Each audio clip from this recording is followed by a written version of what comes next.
Good morning. Are you ready for another video, part two?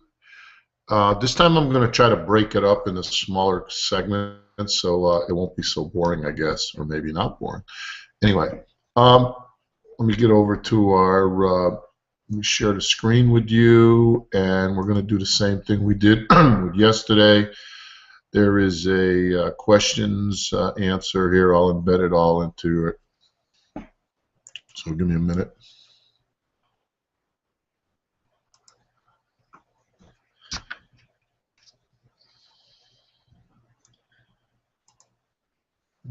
Okay, where are we here?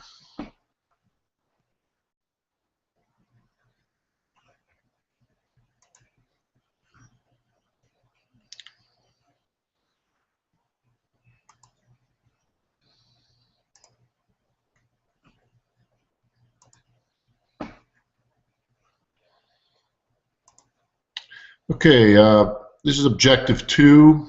We are going to talk about the different ways we can figure out how bad our product is.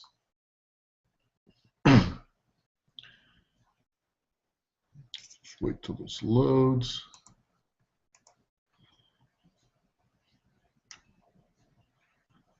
Okay, so we're gonna go out and we're gonna try to figure out how bad our hazard is. And two primary tasks we look at is we want to gather as much data on the information as we can, and then we're going to try to figure out how good or bad it is. That's where this risk evaluation process comes in. So there's different methods that we can use. There's reference books. In the old days, that's all we had were reference books, but today we are very fortunate that we have a lot of instant information available through our Google apps and even our cell phones. There's apps out there that we can use. We have all these databases out there. We can also contact technical information specialists.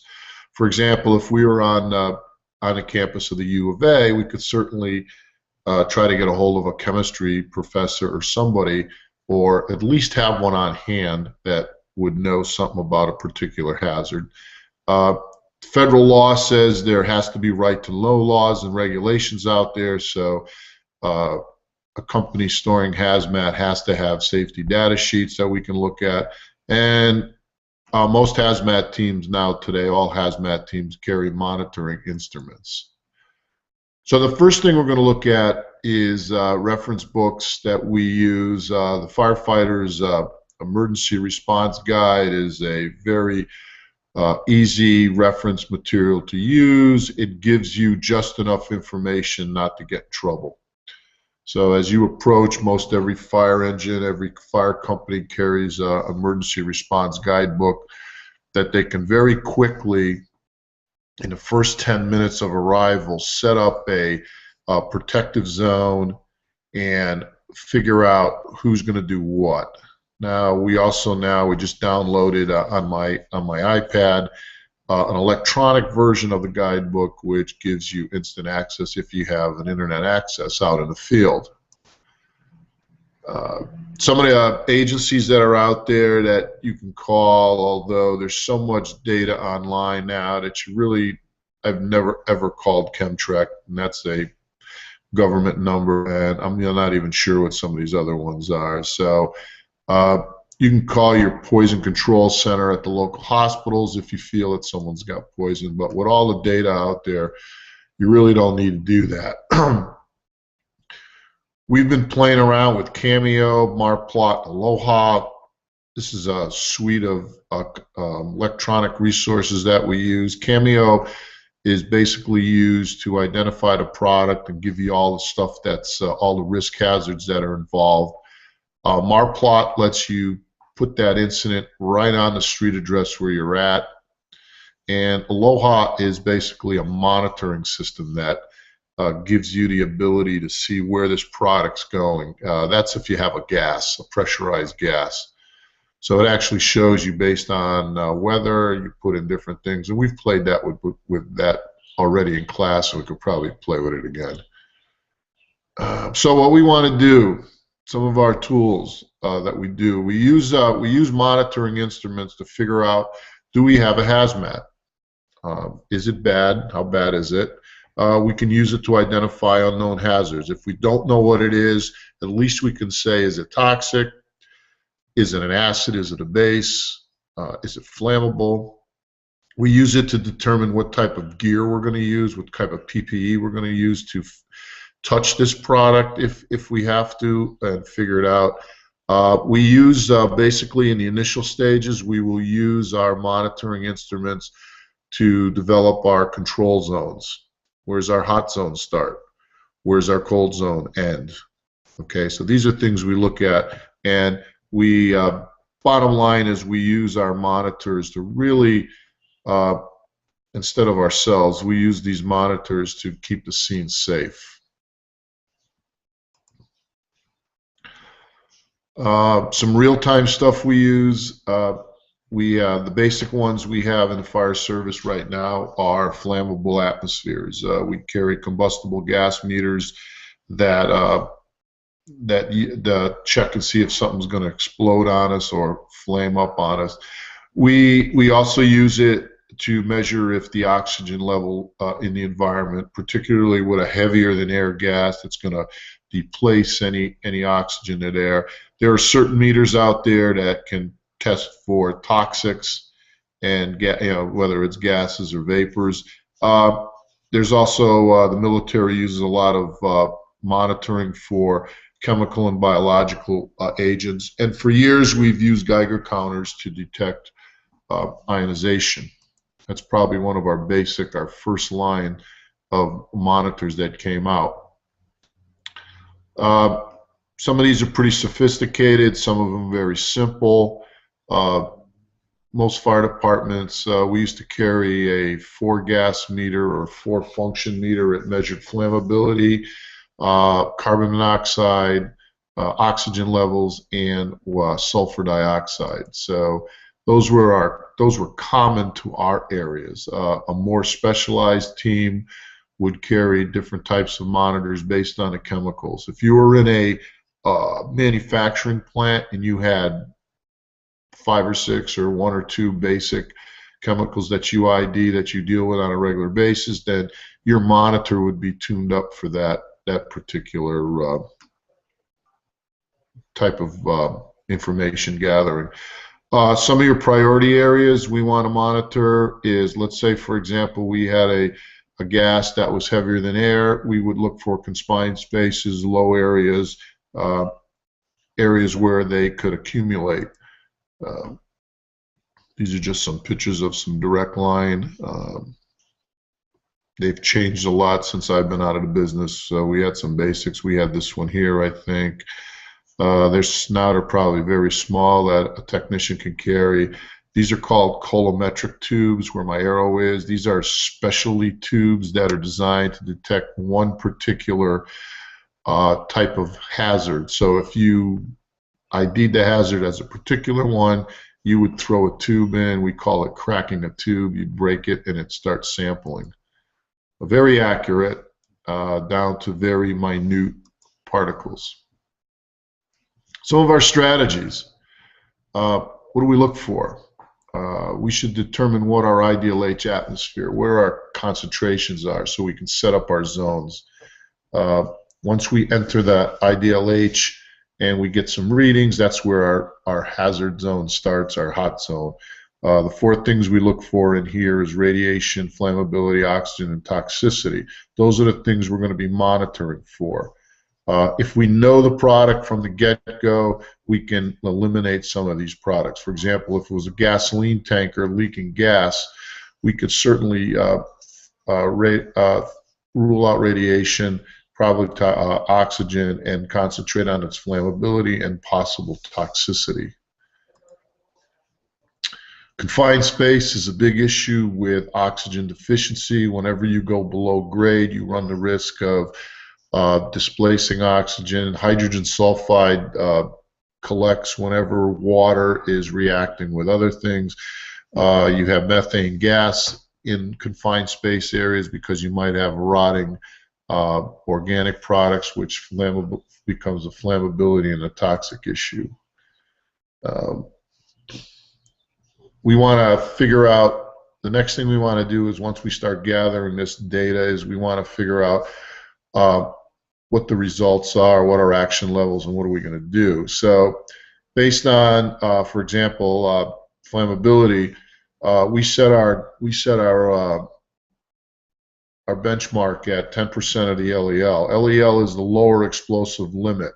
So we're well away from having something blow up on us when we stop at 10%. There's still another 90% of concentration to go. So when our meter starts belling out, and that's usually what it does, it alarms out at 10% of the LEL, we will stop and set up our hot zone. Same thing goes with oxygen. When the meter drops below 19.5%, that says we have an oxygen deficient atmosphere. So we will stop there. We will set up our hazard zones and develop and make sure everyone's in SCBA. Same thing, and we can have a hyper oxygen level of 23.5 also. If we don't have a guideline, there's certain figures. If we haven't taken if we don't know where we're going to stop, we would go back to our information data and look for the short-term exposure limit or our immediate danger to life and health, and we would go, if it's reading X amount of parts per million, that's where we stop.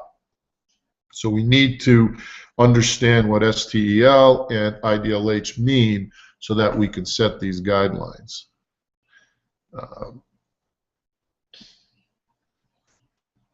So some of the things we're going to look for here is we're using our monitoring devices to analyze the problem. We want to know how good or bad this thing is. What's our risk?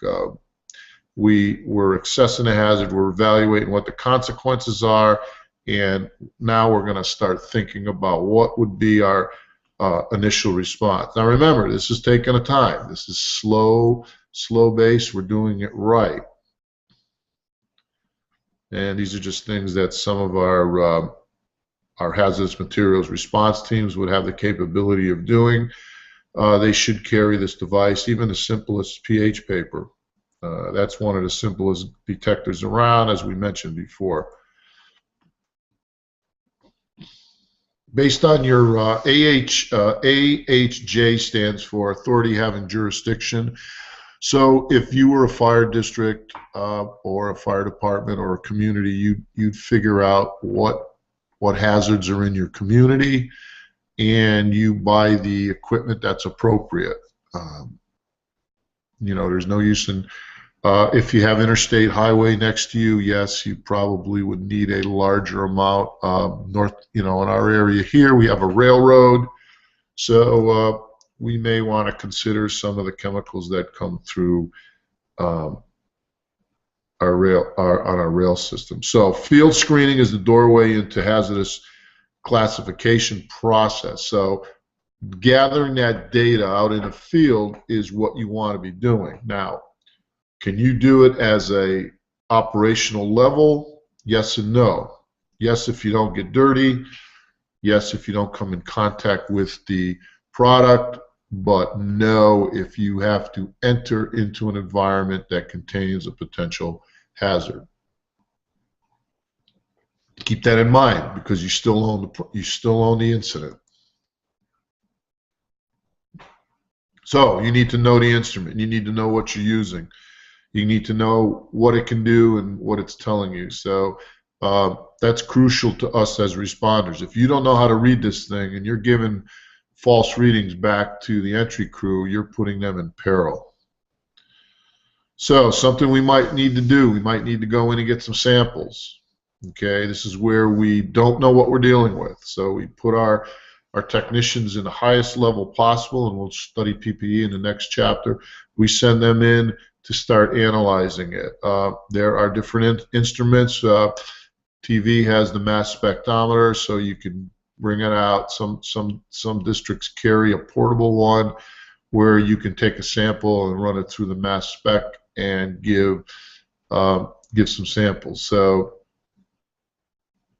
This is just a real quick on collecting samples and evidence. Okay, remember this might be a lot on a crime scene. So your scene management has to be precise, chain of custody, minimizing contamination, because this might be used in a legal proceeding.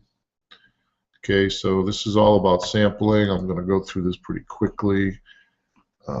Some of the things you want to use when you're collecting, these are some of the tools. We want a non-sparking wrench because we don't want to cause a spark and blow ourselves up if we're dealing with a flammable. A lot of times we were sent in to collect powders. One of the tasks during the post 9/11 was the anthrax scare, and I remember sitting around in a parking lot for about an hour waiting to go in to collect some talcum powder off the floor of a toilet of a bathroom, which we promptly collected and flushed down the toilet and got rid of it. So anyway, these are some of the things you look for. How we gather it. Once again, these are some of the equipment we use. So that's where we're at with objective 3.